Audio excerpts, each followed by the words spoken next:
प्रदेश के मुखिया माननीय पुष्कर सिंह धामी जी किस प्रकार से काम कर रहे हैं, आप लोग रोज देख रहे होंगे।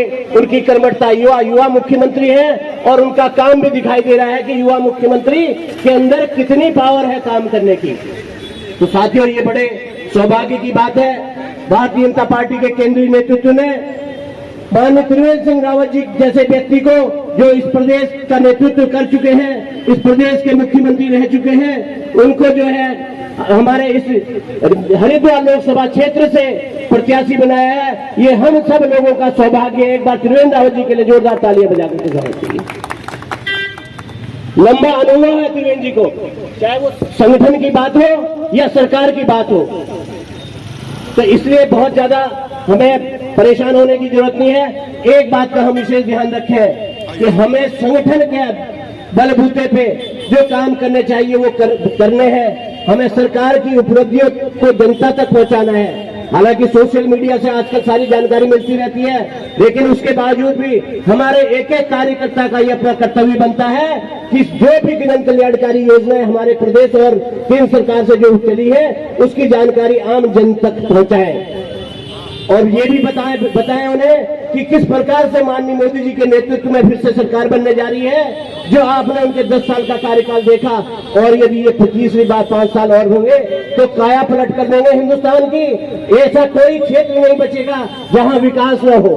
तो साथियों, क्योंकि माननीय मंत्री जी के फिर अभी मुझे पीछे से कुर्ता भी खींच सकते हैं, क्योंकि बड़े भाई हैं हमारे, बहुत सम्मानित हैं, इसलिए मैं अपनी बात को यही समाप्त करते हुए एक बार विशेष रूप से और शुभकामनाएं देना चाहता हूं। ये निश्चित रूप से हमारे चुनाव का आगाज आज हम लोग कर रहे हैं। वैसे हमारे प्रत्याशी आदरणीय त्रिवेंद्र सिंह रावत जी ने जिस प्रकार से कल देर शाम को भी हमारे बीच आके अपनी उपस्थिति दर्ज की थी, कल ही इसको कह सकते हैं शुरुआत हुई थी, लेकिन रोज नित्य का एक नया काम हमें अभी करना है। क्योंकि आप जानते हैं कि इस टाइम स्थिति हमारे करण जी ने बहुत बताई, मुझे बहुत ज्यादा नहीं बोलना है, लेकिन एक बात तो मान के चलिए। मुझे याद है कि जब पहला चुनाव 2014 का हुआ लोकसभा का, तो वो 500 सीटें यानी उत्तराखंड की 5 सीटें हमारे यहाँ हैं। हमारी हरिद्वार लोकसभा सीट को मिला के जब माननीय मोदी जी को प्रधानमंत्री बनाने की बात आई, तो हमारी देवभूमि उत्तराखंड की 500 सीटें भारतीय जनता पार्टी की झोली में गई। और 2019 में भी वही स्थिति दोहराई गई। और ये बात सबको पता था कि फिर से माननीय मोदी जी देश के यशस्वी प्रधानमंत्री के रूप में शपथ लेंगे। तो 2019 में भी जो महायज्ञ हमारे उस चुनाव के दौरान पूरे देश में हुआ, तो हमारी इस 5 सीटों के नाम की जो हमारी आहुति थी उस महायज्ञ में इस उत्तराखंड में थी। और भाई बहनों, एक बात मैं बहुत स्पष्ट बता रहा हूं, जब 2014 का चुनाव हुआ, 2014 में हमारे इस सीट से यानी ऋषिकेश विधानसभा क्षेत्र से पूरे प्रदेश में 2nd नंबर था मार्जिन की दृष्टि से। पहला रुद्रपुर का नाम आता था और दूसरी सीट हमारी थी मतलब 2nd नंबर पे थी। और मैं आज बड़े गर्व के साथ कह सकता हूं, देखिए मैं अक्सर एक बात कहा करता हूं, चाहे मेरा अपने 4 चुनाव गए हों और चाहे ये तीसरा चुनाव लोकसभा का लगातार हम लोग जिसकी बात कर रहे हैं, यदि जीत में जनता का आशीर्वाद मिलता है, भगवान का आशीर्वाद मिलता है, मां गंगे का आशीर्वाद मिलता है, तो मेरे एक एक कार्यकर्ता, जो निष्ठावान कार्यकर्ता, शब्द बोल रहा हूं, निष्ठावान कार्यकर्ता का उसमें बहुत बड़ा योगदान है। मैं उनका सबका बहुत धन्यवाद कर रहा हूं।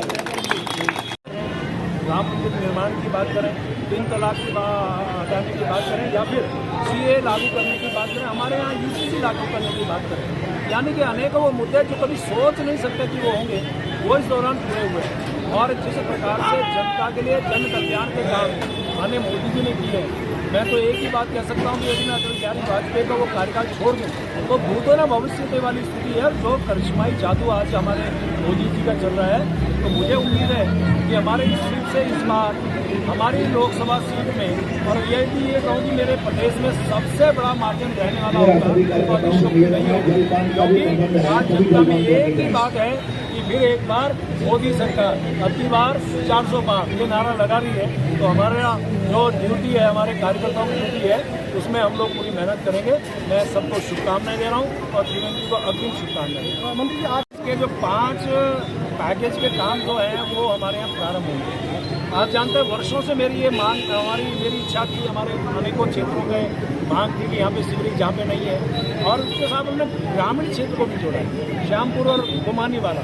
देखिए, सीवरेज हमेशा शहरी क्षेत्र में होता है, ग्रामीण में नहीं होता। अब की बार हमने शहरी क्षेत्र के साथ साथ ग्रामीण क्षेत्र को भी जोड़ा है, और ये KFW से होने वाले लगभग 500 करोड़ रुपए की ये 5 पैकेज में काम होने, जिसका एक पैकेज के काम का श्रीगणेश आज भूमि पूजन से मैं कर रहा हूँ, जिसमें आपका आस्था पथ है, जिसमें आपका कोयल घाटी है, जिसमें सोमेश्वर नगर है, प्रगति विहार है, और आपका गंगा नगर है, और आसपास के तमाम वो क्षेत्र वो उसमें पैकेज में जुड़े हैं। और इसी प्रकार से अन्य जो 4 पैकेज हैं उनकी भी प्रक्रिया गतिमान है, और टेंडर प्रक्रिया साथ साथ चल रही है। जैसी वो भी शुरू होगी, पूरी होगी, तो इन्हें सब पे काम हमारे उत्तराखंड की इस जो हमारी ऋषिकेश है, जहाँ हम लोग अनेकों काम हमारे द्वारा हुए हैं, हमारी सरकार के द्वारा हुए हैं, और एक बड़ा इजाफा उस काम की दृष्टि से होगा।